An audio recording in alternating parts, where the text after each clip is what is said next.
In the last 90 days, I transformed my body working out under 30 minutes a day, 4 days a week, as opposed to a typical push-pull legs routine taking up to 90 minutes in the gym, which most of us don't have. In this video, I explain exactly how I build a bunch of muscle, building strength, doing less while saving time, breaking down everything from my diet to my workout routine. But if there's one thing that I want you to take away from this, 3 words: improve your numbers. But if you're struggling to build muscle or you're just starting out, a quick Google search will tell you things like focus on the eccentric portion or eat more protein and so forth. And as a beginner hearing this, I'd be confused. Quit and then become an Andrew Tate ambassador. I'm kidding, I'd rather die. And it's like trying to get to a restaurant you've never been to and your friend's like, turn left, then right, then straight, then left, then... Whereas it could have been as simple as go straight, then it'll be on your right. And if you're like me, then that's music to your ears. And obviously I'm no scientist, but improving my numbers, meaning lifting a heavier weight or more reps for the same weight, I've made gains before and after I went vegan. So take what you want from it. But with diet, so many guys get this wrong, and I don't blame them. If you Google best diet, you'll simply get a million so-called experts telling you how it's done. So what do? To simplify exactly how I ate over the last 90 days, let alone the last decade, staying lean year round, building muscle. Number 1, eat whole foods and minimally processed foods where possible. In other words, foods closest to its original form, like oats, rice, beans, legumes, fruits and vegetables, giving your body the nutrients it needs and therefore minimizing highly processed foods like burgers, ice cream and chips. Again, I'm no Dr. Oz, but a quick Google search will tell you exactly that. And so I find when I eat whole foods, my energy levels tend to stay high and more steady throughout the day, as opposed to feeling heavy and sluggish after a meal of deep fried goodness. Because without energy, I get negative thoughts, I feel crap, I get triggered easily, I make poor food choices and then gain weight over time. And if I'm working out the next morning, my performance will suck monkey balls. So because high steady energy is important to me as well as my progress, I prefer tea as my caffeine source over coffee. And whenever I'm tempted with the good stuff, I'll simply ask myself, am I going to feel crap after? Will I regret this decision? Because I've come to realize that tomorrow I'll have no regret having said no to burgers, fries and ice cream.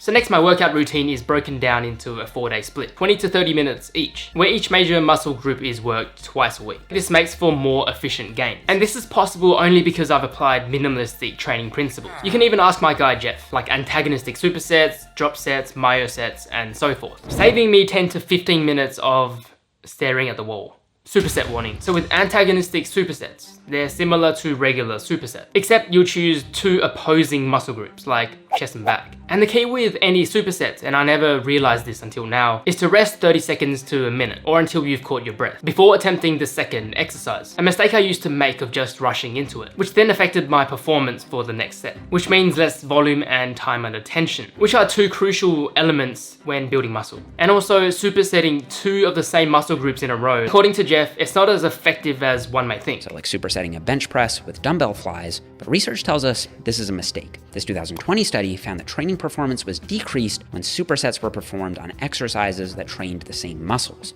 However, when supersets are performed on exercises that don't train the same muscles, both exercises can still be maximized while saving on time. So it would be smarter to superset your bench press with a dumbbell row, for example, since your pecs will be resting while your back is working, and your back will be resting while your pecs are working. Whereas if you were doing the single sets, you'd be resting up to 3 minutes between sets. And you'll do that multiple times throughout the workout, which is wasted time.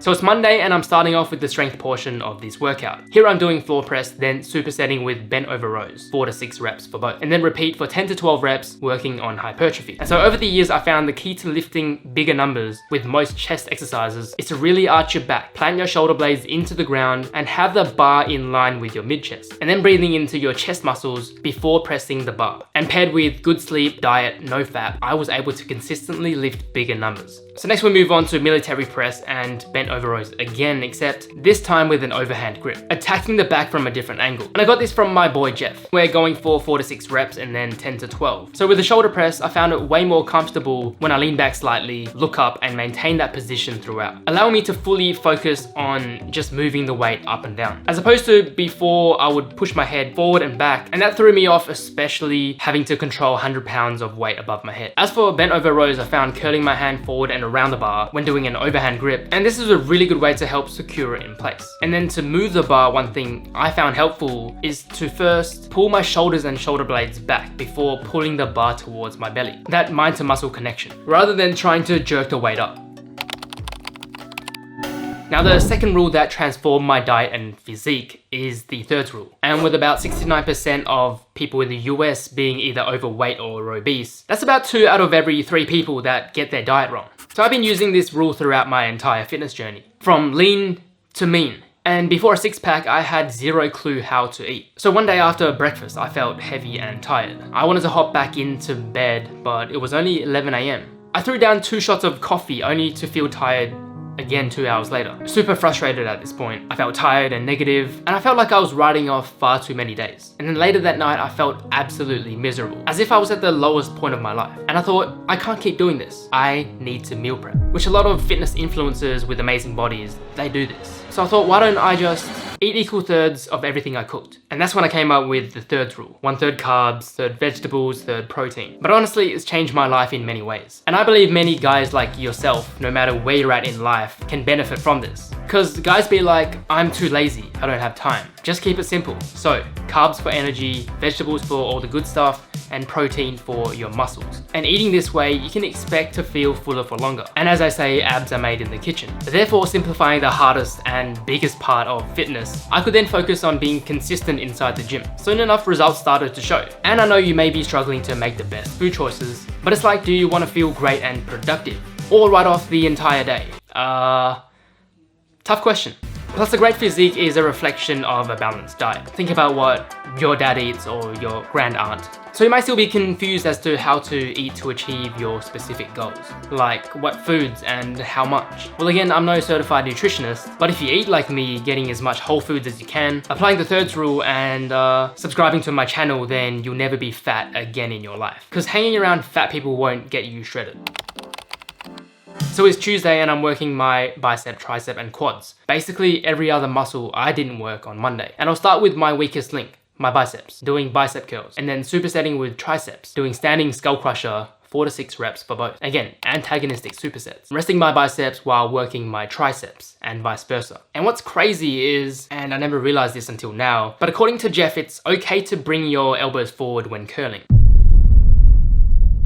I mean, his biceps look like the last housing bubble. And it's funny because for the last decade, I saw this as fake reps. But turns out there's a scientific reason for this. You can see that some degree of shoulder flexion is happening, which is fine. The biceps, in particular the long head that forms the biceps peak, assists the front delt with shoulder flexion, since the biceps also crosses the shoulder joint and can help bring the arm up like in a front raise. And another thing, anything less than full range of motion isn't at all that bad. I like to maintain a nice smooth cadence on these where I don't fully lock out at the top, and this helps me keep tension on my hamstrings. However, if you did want to activate the glutes a bit more, you could lock the hips at the top and squeeze your glutes together. Turns out it actually makes use of time under tension, which actually promotes muscle growth. A technique that if your dad was an old school bodybuilder, you'd be having that for breakfast, lunch and dinner and supper, and after that as well. So if we zoom out a little, Monday and Tuesday I'll work out, rest on Wednesday, and then back on the grind Thursday and Friday. Then rest for 2 days. This gives me sufficient rest, and then come Monday, I'm ready to push heavy weights again. In terms of reps, it's a little random. As for now, Monday and Tuesday is 4 to 6 and 10 to 12. But then on Thursday and Friday, it's 6 to 8 and 8 to 10 reps. It's like playing dodgeball with my muscles. Keep it guessing, which then forces growth. So by Wednesday, I've worked every muscle group. And by the weekend, I've worked everything twice. Except for legs, where I kind of scatter them throughout the week. That's it from me. Download the full program below for free. If you learn a thing or two, like and subscribe.